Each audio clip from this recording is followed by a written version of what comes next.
안녕하세요. 시스터 키친의 이미경입니다.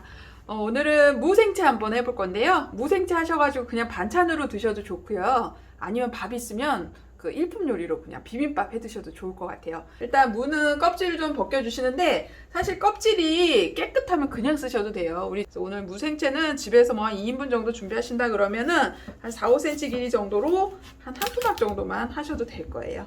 일반적으로 무 썰으실 때 이렇게 동글동글하게 해서 채 많이 썰어 주시는데요. 무도 결이 있어요. 여기 보시면 이렇게 결이 있죠. 이 결이 이렇게 있으니까 이렇게 썰어 주시면 끊어주는 거거든요. 그래서 옆으로 썰어 주셔야 돼요. 근데 이게 무가 동글해서 굴러다니잖아요. 그냥 썰지 마시고 여기를 한두 번 정도 해서 평평하게 만들어 주세요. 여기 보시면 높이가 높다 보니까 썰어 주시는 게 부담스러워요. 사실 계속 이렇게 썰려고 하지 마시고 어느 정도 썰어줬다 그러면 다시 안정감 있게 이렇게 해서 썰어주시는 게 좋을 것 같아요. 그래서 일정한 두께로 무를 썰어주세요.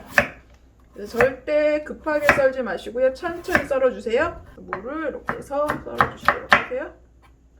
그래서 처음부터 성급하게 썰려고 하지 마시고 또박또박 천천히 일정한 두께로 썰어주세요.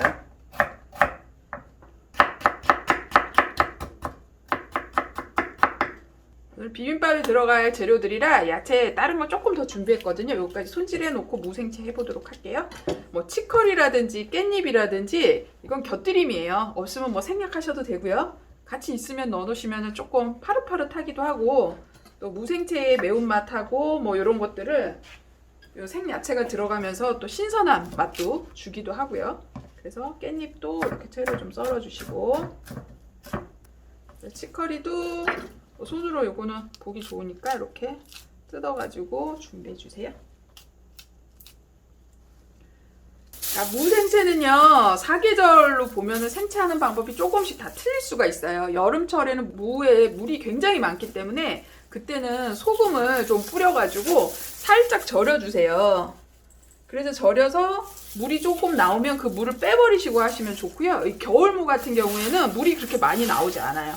특히나 오늘같이 이 생채를 해서 비빔밥에 드실 거기 때문에 물이 조금 생겨도 괜찮거든요.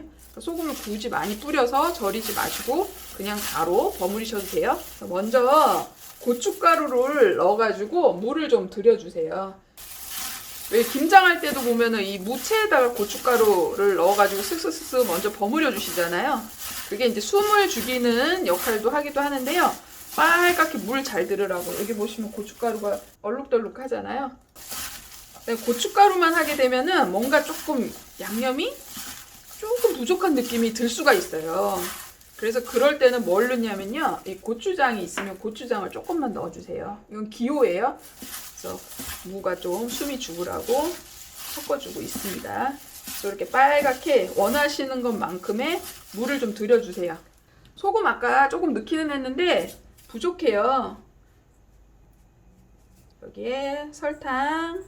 네, 설탕은 딱 정량이 이만큼이다 이렇게 말씀 못 드리는 게 무가 진짜 어쩔 때는 굉장히 단 무도 있고요. 어쩔 때는 맹맹한 무도 있어요. 그럼 설탕량이라든지 이런 것들을 감안해 주셔야 되겠죠. 그 다음에 식초. 이때 식초는 저는 그냥 일반 식초 썼는데요. 물이 너무 많이 생기는 게 싫다 하시는 분들은 이럴 때 2배 식초, 3배 식초 쓰시는 거예요.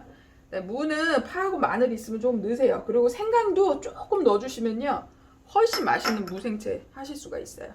그리고 깨를 좀 넣어주시는데 이때 깨는 통깨도 좋지만 깨소금 빻아서 깨를 좀 넣어주시고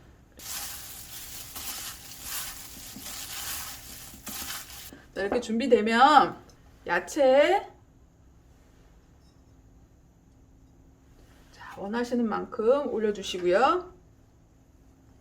그리고 무생채를 아끼지 마시고 넉넉하게 올려주세요. 이렇게 해서 무 반, 밥 반 이렇게 해서 해주시면 될 것 같아요. 그 생채는 안 넣었지만 이 비빔밥 할 때는 참기름을 좀 넣어주시는 게 또 고소한 맛도 있고 하니까 참기름 좀 넣어서 해주시고 마지막에 깨소금 마무리 해주세요.